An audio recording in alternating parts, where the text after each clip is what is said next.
Evangelho de Marcos, capítulo 14, a partir do versículo 32. A partir do versículo 32, para ganhar tempo, irei efetuar a leitura. Está escrito: e foram a um lugar chamado Getsêmani, e disse aos seus discípulos: assentai-vos aqui enquanto eu oro. E tomou consigo a Pedro e a Tiago e a João, e começou a ter pavor e a angustiar-se. E disse-lhes: a minha alma está profundamente triste até a morte. Ficai aqui e vigiai. E tendo ido um pouco mais adiante, postou-se em terra e orou para que, se fosse possível, passasse dele aquela hora. Abba, Pai, todas as coisas são possíveis para ti. Afasta de mim este cálice. Não seja, porém, o que eu quero, mas o que tu queres. E, chegando, achou-os dormindo, e disse a Pedro: Simão, dormes? Não pode vigiar uma hora? Vigiai e orai, para que não entreis em tentação. O espírito, na verdade, está pronto, mas a carne é fraca. E foi outra vez que orou, dizendo as mesmas palavras. E, voltando, achou outra vez dormindo, porque seus olhos estavam carregados, e não sabia o que responder-lhe. E voltou terceira vez e disse: dormi agora e descansai. Basta, é chegada a hora. Eis que o Filho do Homem vai ser entregue na mão dos pecadores. Levantai-vos, vamos, eis que está perto o que me traz. Os irmãos podem se assentar. Louvado para sempre é o Senhor. Irmãos, como é interessante os momentos que antecedem esse episódio.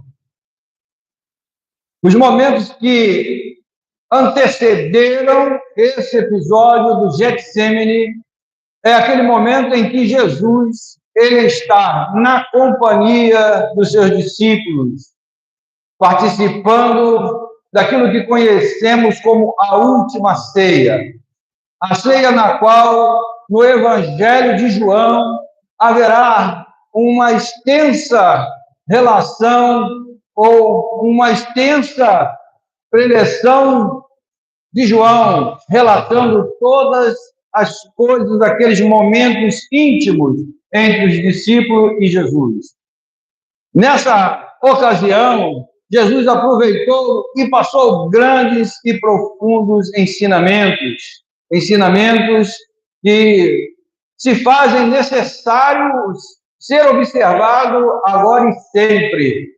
Jesus, ele lava os pés do discípulo e fala com veemência: vocês me chamam de mestre e eu sou.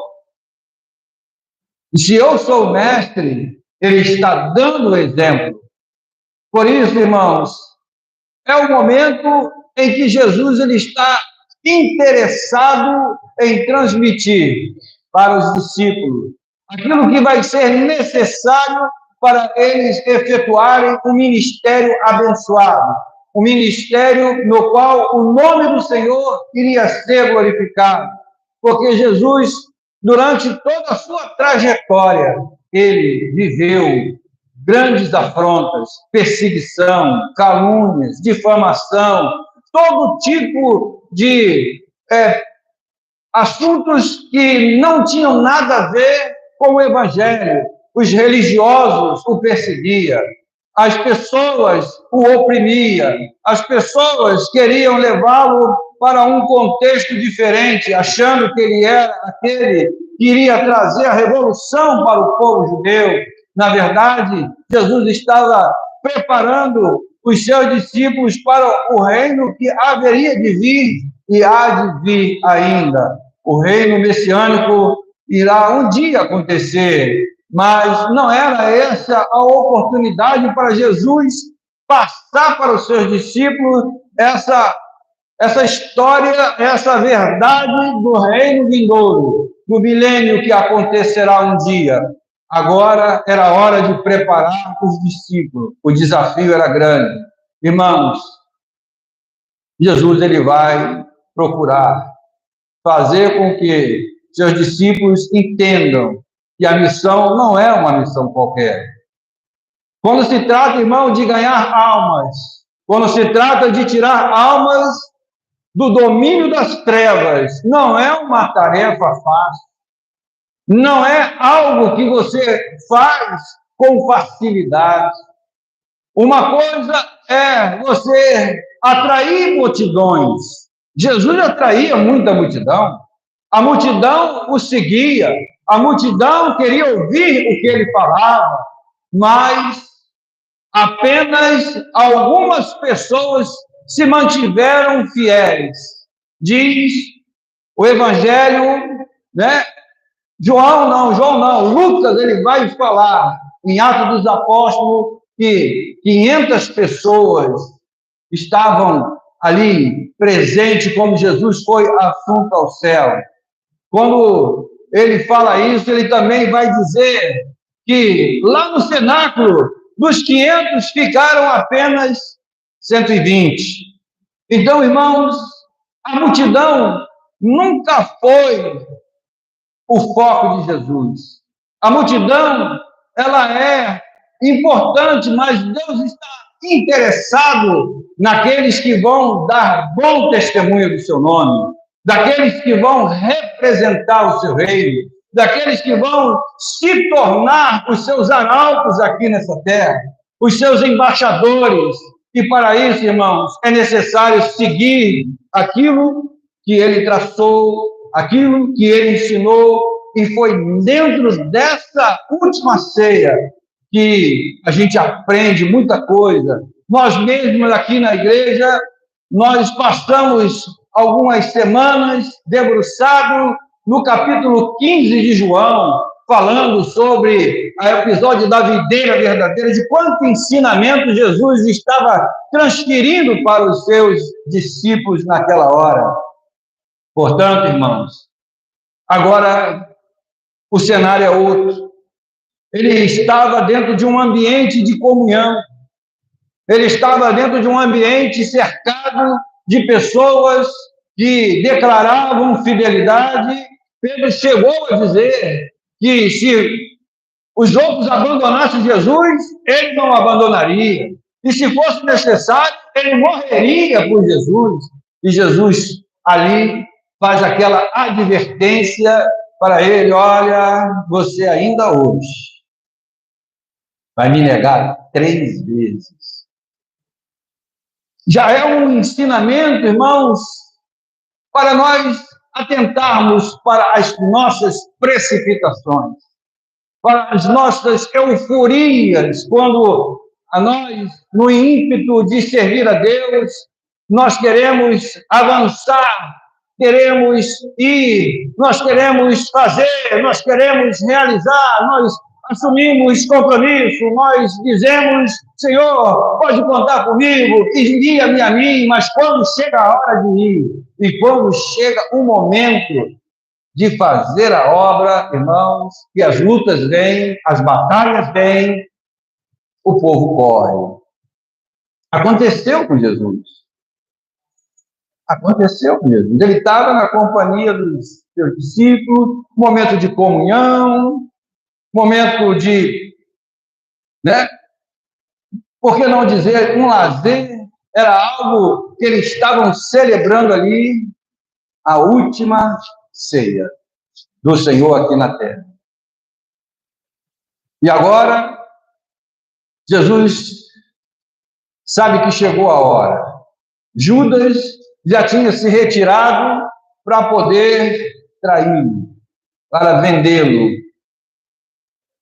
E ele está com os seus 11 discípulos, que sobraram. Tinham 12, saiu um, ficou 11. E ele leva os 11 para o Getsemane. Chega lá, ele deixa 8 mais ali. Olha, vocês ficam aqui, você fica por aí. E vocês 3 vêm comigo.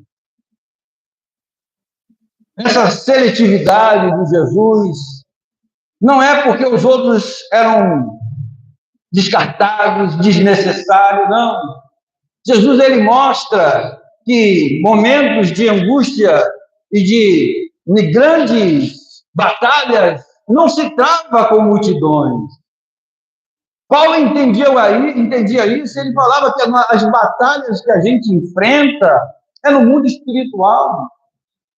Você pode observar que a gente encontra muitas pessoas que estão ao nosso lado, mas quando a gente está enfrentando um dilema muito sério, uma dificuldade muito extrema, e ali Jesus ele vai enfrentar essa oposição do poder humano, o poder das trevas que dominam os governos daquela ocasião, iam agir para poder ceifar a vida de Jesus. Como cumprimento das Escrituras, era necessário Jesus ir para o Calvário. Ele tinha que passar por tudo aquilo. Tudo aquilo já tinha sido predito anteriormente, então não podia faltar nada. Assim como Judas também foi um daqueles que foi anunciado anteriormente que trairia Jesus. Agora Jesus vai ter que enfrentar o Calvário. Algumas coisas a gente pode aprender aqui, nesse convite de Jesus para os seus discípulos o acompanharem em um momento de oração. Veja bem como é que o quadro muda. Eles estavam num ambiente acolhedor, tranquilo, em companhia de amigos, em confraternização, e dali ele sai, e aí começa. O texto que lemos diz que Jesus começou a sentir ânsia. Irmãos, agora é o momento da verdade. Ele é Deus, sempre foi, sempre será, mas ele tinha que enfrentar aquele momento como homem. Ele tinha que enfrentar aquela decisão como homem.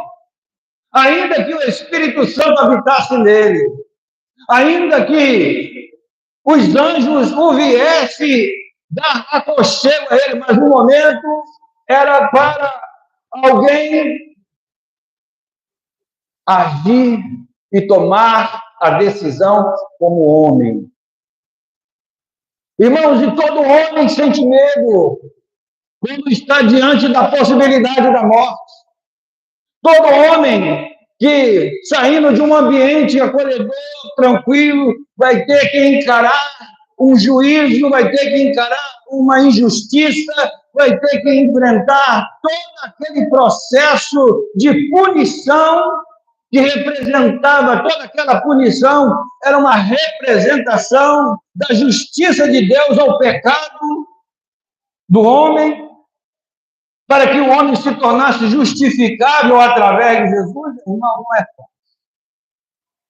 Podemos aprender algumas coisas aqui. Talvez o tempo possa não ser adequado, mas eu quero compartilhar com os irmãos. Uma primeira coisa que a gente pode aprender nesse Getsemane. Irmãos, eu e você também temos que levar as nossas cruzes. Foi uma condição que o Senhor deixou bem claro. E todos nós temos que levar a nossa cruz. Aquele que quer seguir a Ele e ser digno dele, tem que levar a sua cruz.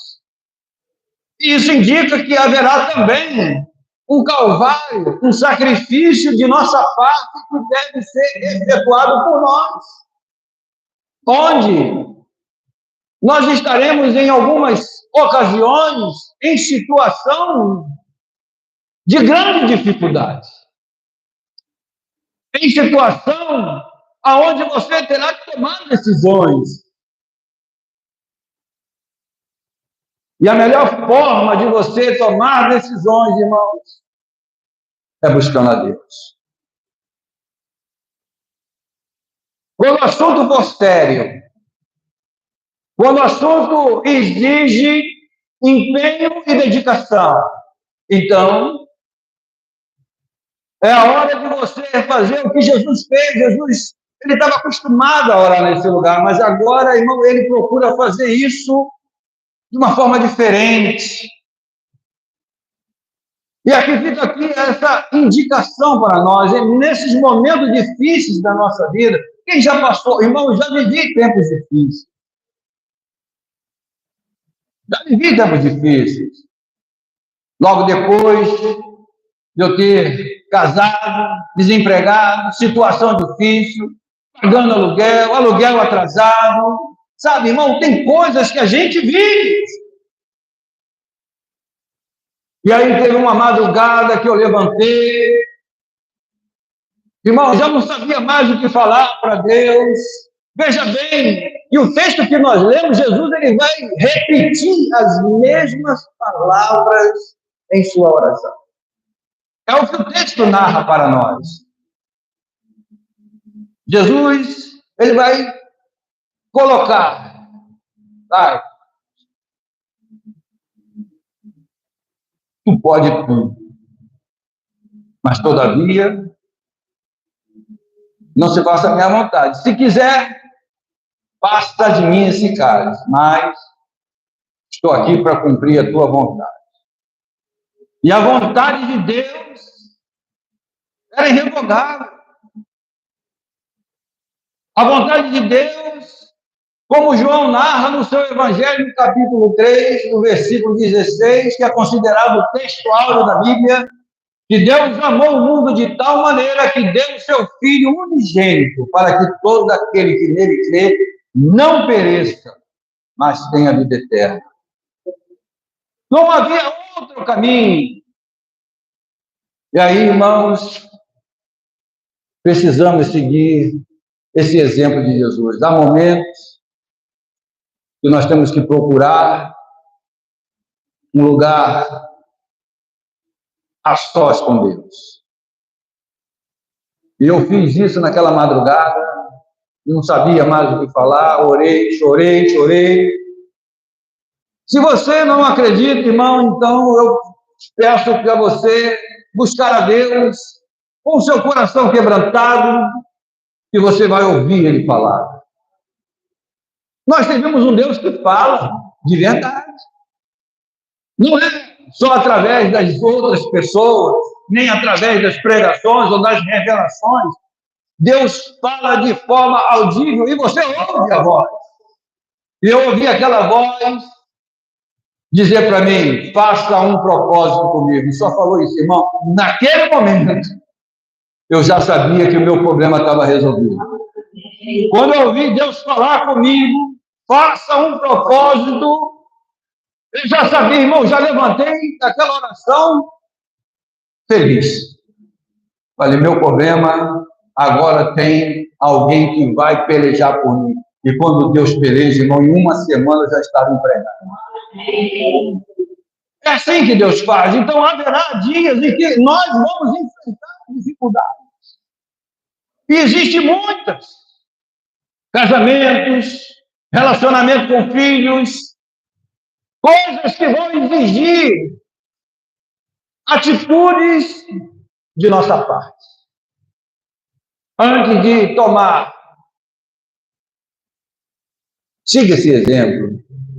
Procure aquele lugar que você sempre buscou a Deus. Irmão, a gente sempre tem um cantinho que a gente se prostra ali, fala com Deus, e abre o coração, e rasga o coração, e chora, e sabe, você deixa toda a sua angústia ali. É aquele momento em que você não precisa de ninguém para estar orando com você. Você só precisa de abrir o seu coração É o seu Getsêmani, é o seu momento com Deus, é você e ele. E não precisa de mais ninguém. Nós temos que, compreender os momentos que vivemos. Hoje, infelizmente, irmão, há um hábito que as pessoas absorveram, que quando está com um dilema, com um problema, aí fala para todo mundo, ora por mim, ora por mim, ora por mim, ora para mim, ora por mim. Irmão, tem hora que é você e Deus, não tem ninguém na história mais. E ponto final. E ele não vai abrir mão desse momento, não.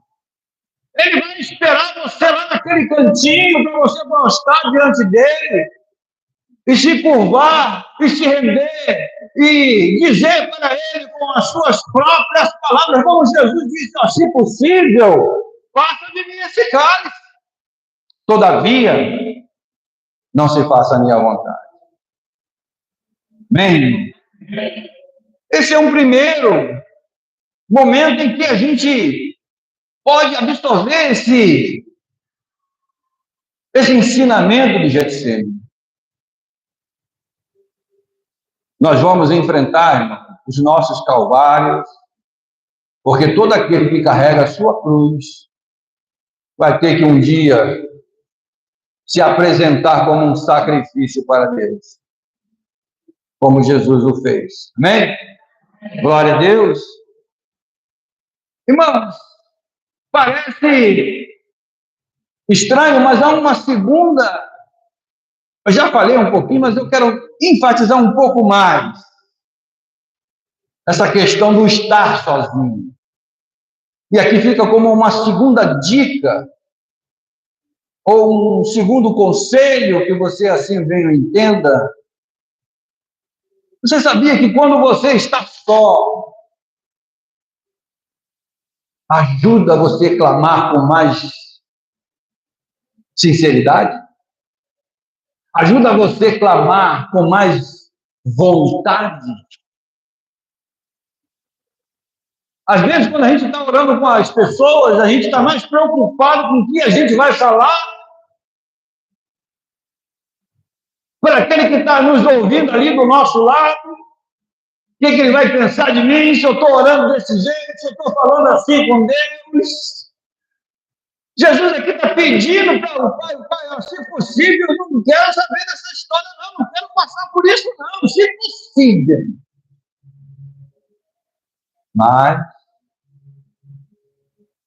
ele sabia o que tinha que fazer. Então, irmãos, veja essa oportunidade quando surgir, quando for necessário, quando você vê que não tem outra solução. Irmãos, vá para o seu encontro com Deus. Você não precisa ir para determinados lugares para ter encontro com Deus, não. Jesus deixou bem claro que se você entrar no seu quarto, trancar a sua porta e ali tu falar com seu pai em secreto, ele vai ouvir e vai te responder. Eu não estou querendo desencorajar ninguém a ir buscar a Deus, como hoje se oferece muitas coisas por aí. Mas muito mais importante do que participar disso é a forma como você vai se colocar diante de Deus. Aqui Jesus, irmão, olha a sinceridade dele, Pai, se possível, passa de mim. Ou seja, ele está reconhecendo, irmão, ele está reconhecendo que aquilo ali era uma situação muito séria, muito difícil. Não era por qualquer razão fácil, não era uma decisão fácil, não era uma aceitação qualquer. Não era só a questão de morrer, mas o vexame, a humilhação, a punição. Tudo isso, somado com o valor que aquela cruz tinha para todos nós, o pecado de todos nós estava naquela cruz, sendo crucificado ali. Paulo vai dizer que ele pegou a nossa cédula de pecado e rasgou-la na cruz. Olha, a partir de agora, vocês não têm mais dívida, porque eu estou trazendo a redenção. Então, é uma decisão muito séria. O Getsemane, irmãos, é algo fundamental para a história da crucificação. É fundamental para a vida do cristão. Olhar não é só dizer, irmãos, algo extraordinário aconteceu nesse Getsemane. João vai relatar esse episódio de uma forma diferente dos evangelhos sinóticos. João vai dizer ali que naquela hora ali, que os soldados que foram prender Jesus, quando chegaram lá, quem é Jesus? Ele deixou de ser homem e falou como Deus. Eu sou. Quando ele disse o eu sou, os homens caíram por terra. Porque a autoridade, o poder dele se manifestou no eu sou. E os soldados caíram por terra. Aí ele viu, poxa, não. Esse momento eu tenho que enfrentar como homem.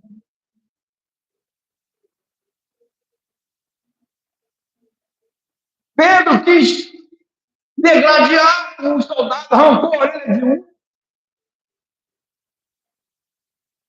Aí Jesus falou, Pedro, se acalma aí. Como é que a gente fica, né? Sabe? Apoio. Quantos absurdos é feito em nome de Deus? Ao longo da história da igreja, é repleto de absurdos feitos em nome de Deus. E até hoje. O evangelho é vendido como mercadoria, como se fosse mercadoria. É apresentado de uma forma onde a pessoa, ao aceitar Jesus, ela vai deixar de ter problema. Mas deixa eu te dizer, irmãos, isso não é verdade. Porque todos nós temos que carregar a nossa cruz, amém?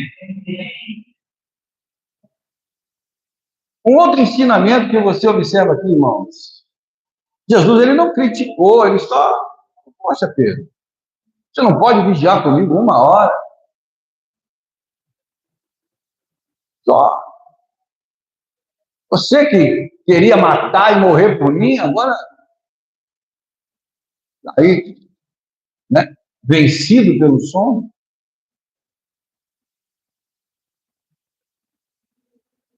Irmãos, não é fácil enfrentar. E ele, aqui, irmão, olha, a gente não pode, na nossa trajetória, na nossa vivência como cristão, a gente não pode cobrar de outras pessoas aquilo para o qual ela não está preparada para passar. Não pode. A gente botar as nossas expectativas em A, em B, em C, o fulano, a fulana, o pastor, o missionário, a missionária, o profeta, o apóstolo. Eles não vão resolver problema. Porque quando chega a hora de você enfrentar o seu Getsemane, é você e Deus, e ponto final, acabou. Quando chega a hora de você ter que se apresentar ali para você, olha, Senhor, eu sou agora o sacrifício. Estou aqui com a minha cruz e quero tomar uma posição definitiva na sua presença. Eu quero que a minha vida mude. Eu quero que o Senhor seja Deus na minha vida, agora e para sempre.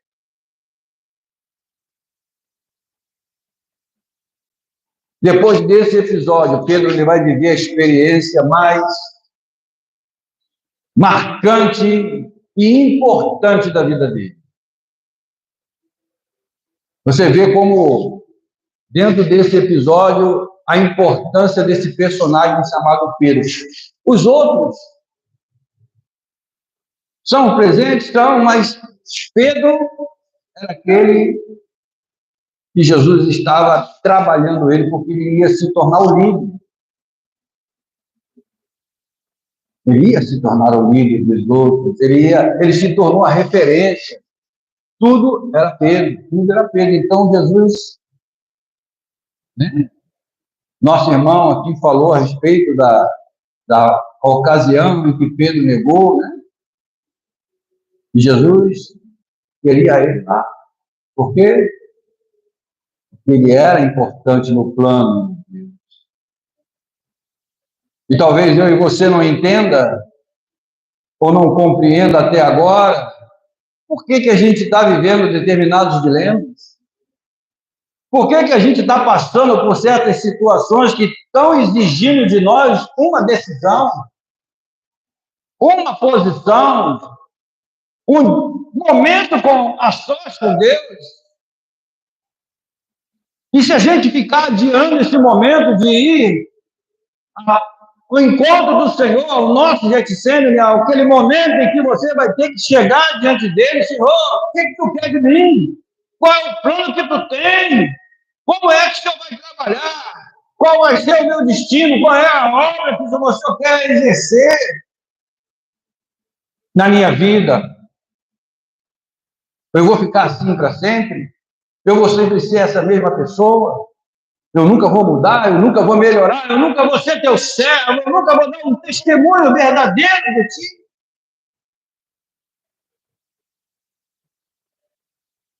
Jesus, ele não titubeou, irmãos. Ele não recuou na hora em que ele teve que enfrentar a cruz. Outros evangelhos, outros escritores sagrados vão dizer que os anjos depois vieram, serviram Jesus. Então foi um episódio extraordinário. Foi algo de grandeza.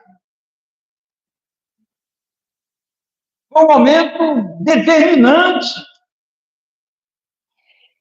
Acredito que foi a batalha espiritual mais intensa que já existiu na vida da humanidade. Porque até o dia de hoje, eu nunca ouvi alguém dizer que alguém chegou a orar ao ponto de gotas de sangue saírem dos seus poros, lágrimas de sangue descer de suas vistas.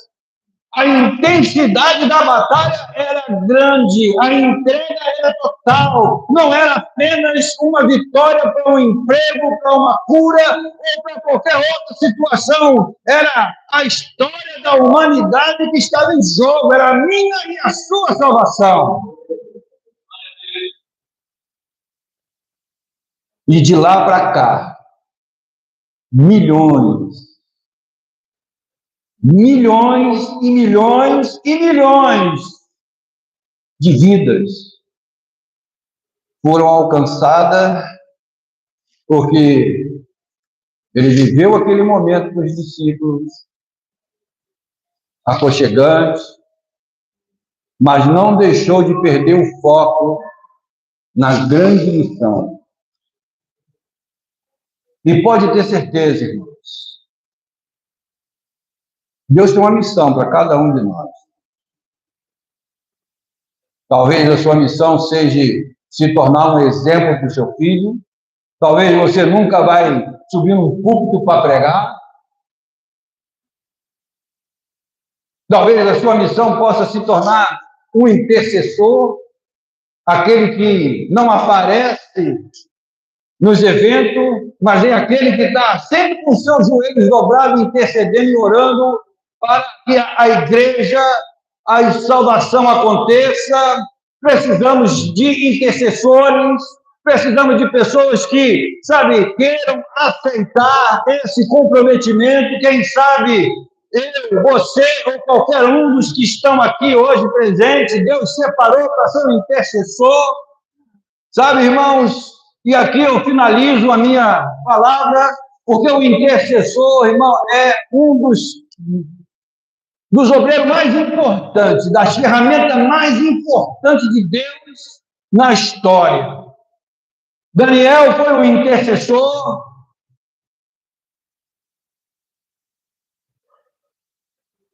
E, encerrando, quero falar da experiência de Moody, algo que todo mundo já conhece muito bem, mas apenas para enfatizar essa conclusão que eu estou fazendo agora.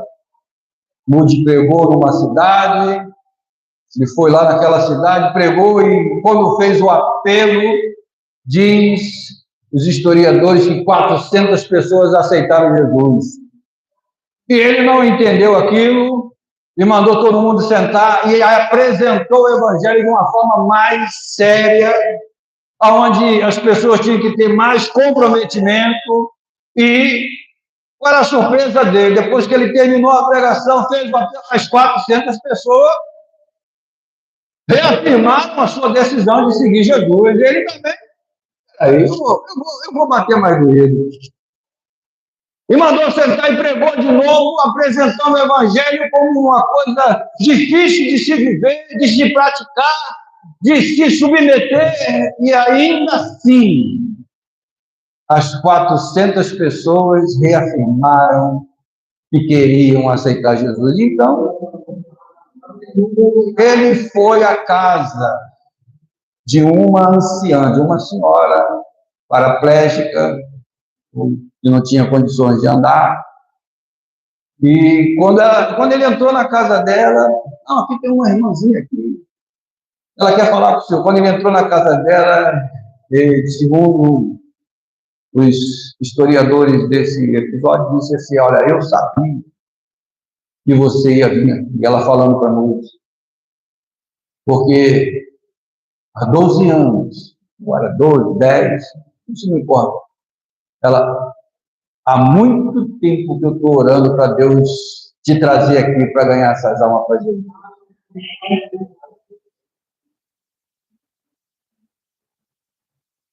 Deus precisa de Moody para pregar o evangelho, mas Deus precisa dos intercessores anônimos para que ele use os Moody, para que ele use os pregadores.